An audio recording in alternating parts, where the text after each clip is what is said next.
Welcome to this week's lecture on olfactory communication. We're going to learn about what it is, why animals do it, how it evolved, and then we are going to discuss some examples of it in real life. Olfactory communication is just one way animals communicate.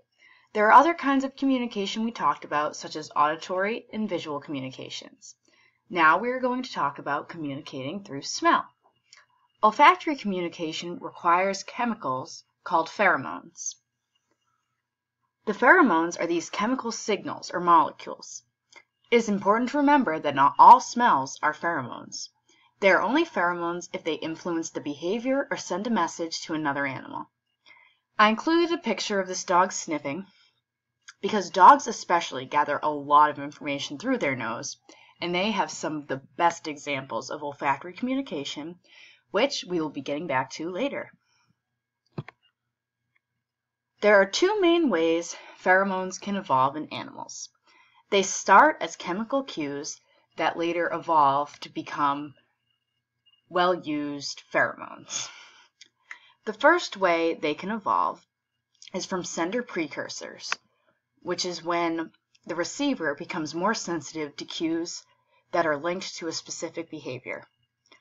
One example of this is when females release hormones when their eggs reach maturity. The female releases the hormones and the male learns that she is ready to reproduce. The males become attracted to the females who release more of those hormones so they can then find a mate to reproduce with, and they know that her eggs are ready to be fertilized. The second way pheromones can evolve, which is similar to one of the other ways we talked about with the evolution of communication in class, is from receiver sensory bias. This is when the receiver is already sensitive to a molecule the sender produces, which gives them some kind of advantage, so it then becomes a pheromone. One example of this is with these moths here, right here, these moths, and how the male moth pheromones evolved. A female moth has a pre-existing sensory bias to a certain plant called a host plant, which is a plant that they seek out to lay their eggs on. The male moth pheromones smell a lot like and have a similar chemical makeup to the host plant. The females are going to be more attracted to the males because she thinks, oh, I found a plant to lay my eggs on, right? But then, lo and behold, it's just a male, and the male has successfully drawn her in so that they can mate and make more baby moths together. Pheromones have a ton of uses, which makes them very handy as a way to communicate with others. One way we just talked about is attracting the opposite sex. Another way is raising alarms. Animals give off certain pheromones when they are frightened, and others can learn that this scent means that they should stay away or that there's a predator nearby. They can also use pheromones to mark a food trail. I found this example really interesting when I was doing some research. So ants actually deposit pheromones on the trails to food so that their other ant friends can smell the pheromone and then follow the trail. So an ant would be at the nesting site and they're all going out looking for food, and the ant that finds the food is going to come back and leave pheromones on this trail back to the nest site so that they all can now come and they follow the pheromone trail to the food. So he's very helpful for his friends. And this also made me think about, oh, that's why ants always seem to know exactly where they're going and why they're always following the same line. Like, they can't communicate like we do. And it's not like they can just tell each other where the food is. So they mark the trail with these pheromones to help their friends find food. So now that we know what the pheromones are used for, we can learn about how they get there and where they come from. A lot of times they are in the animal's urine or feces. I found a lot of research about bears. For some reason, male brown bears were studied a lot. And male brown bears can actually distinguish the scent of male urine from female urine. So just by smelling some urine that they find, they can tell that there was A, another bear there, and B, what gender that bear is. which I thought was really neat because we don't have any capabilities like that. Another way animals can leave their smells behind is through their skin glands.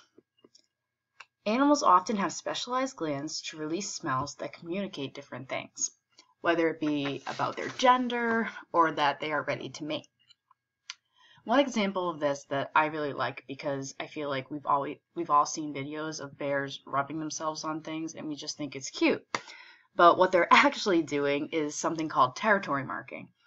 So they're rubbing their backs to get the pheromones that they have from their skin glands onto the tree.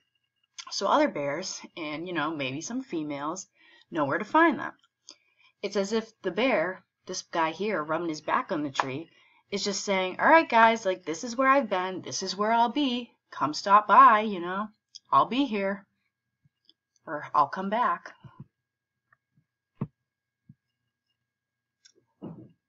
Animals can tell whether they smelled a male or female, but they can also figure out which individual it is in their group. So every animal, and even humans, have a signature mixture or chemical profile, which is a group of molecules, which is sometimes called a cloud of molecules, that surrounds the animal that the animal gives off. It's like your very own scent. It's made up of the animal's own secretions, as well as things from their food, environment, bacteria, and other animals they can come in contact with. It's basically when you see on Criminal Minds them creating like a criminal profile for someone, but with smell. It's really interesting. And it's also highly variable between individuals because, as you can imagine, everybody's eating different things and going different places and seeing different friends. So they all have very different signature mixtures or profiles. So then members of a group will learn the smells of each other so that they can recognize who is who, and they can know that someone coming into their group is not an intruder. This then becomes stored in the memory portion of their brain, and it kind of acts as a learned behavior or like a learned smell, so they can like have that information forever. An animal that we all know who is really good at picking up on smells is dogs. This is a beautiful therapy dog I met today. I love her. Her name is Sophie. She gave me a good sniff, and I thought, wow, she's gathering my scent profile. Dogs are specially equipped to gather all of our scent profiles, which is why when you come home, they run and sniff you like, oh, that's my friend, and they get an idea of all of the places you have been without them, which is kind of sad, but at least they know what you've been up to. Dogs gather a lot of information through smell because they have 300 million olfactory receptors in their nose that communicate with their brain. That's compared to about 6 million in us humans. Dogs also have separate olfactory and respiratory regions, which means they have one airway that leads to their brain and another that leads to their lungs. So we smell and breathe through the same airways.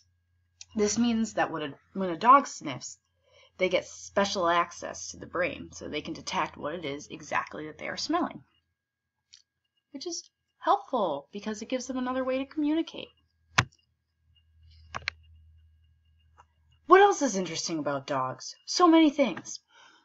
They have a special organ for smell called the Jacobson's organ, or the vomeronasal organ, which is this part here. In this organ, they have sensory receptor cells that specifically detect pheromones. That's all they do is detect pheromones, and that is their one job. These receptor cells go right to the part of the brain that coordinates mating behavior and basic emotions. So if a male dog smells a female dog, he knows exactly when she is in heat because she gives off a different smell. And then he can proceed to go ahead and court her and hopefully mate with her. To summarize everything we talked about, here are some of the advantages of olfactory communication overall. It's something that can always be used when animals are too far away to hear or see each other, when auditory and visual communication might not be effective. This is especially helpful at nighttime when they can't pick up visual cues because they really can't see each other unless they're nocturnal. Olfactory communication may be less likely to attract predators because it's not a loud sound or a big show that says, hey, here I am, come and get me. Also, another advantage, through smell, animals can communicate a variety of things, such as status, health, their reproductive ability, meaning whether they're ready to mate, their gender, or if they're holding a territory, which can help animals to avoid a fight, because if they know that someone's already holding that territory because they smell it, they might not want to fight them. To cap off this presentation, this week's lecture, I included a picture of this pug sniffing this other pug's bum because they're getting to know each other and sharing a lot more information than we probably realize. Also, if you wondered, because I know I always wondered, why are they sniffing each other's bums? It's because there are glands that release pheromones right on their behinds. So that's where they're going to release the most information that others can gather. So that is why dogs sniff each other's behinds, if you needed to know that. And here's my reference list. Good luck on your finals, everybody. Bye.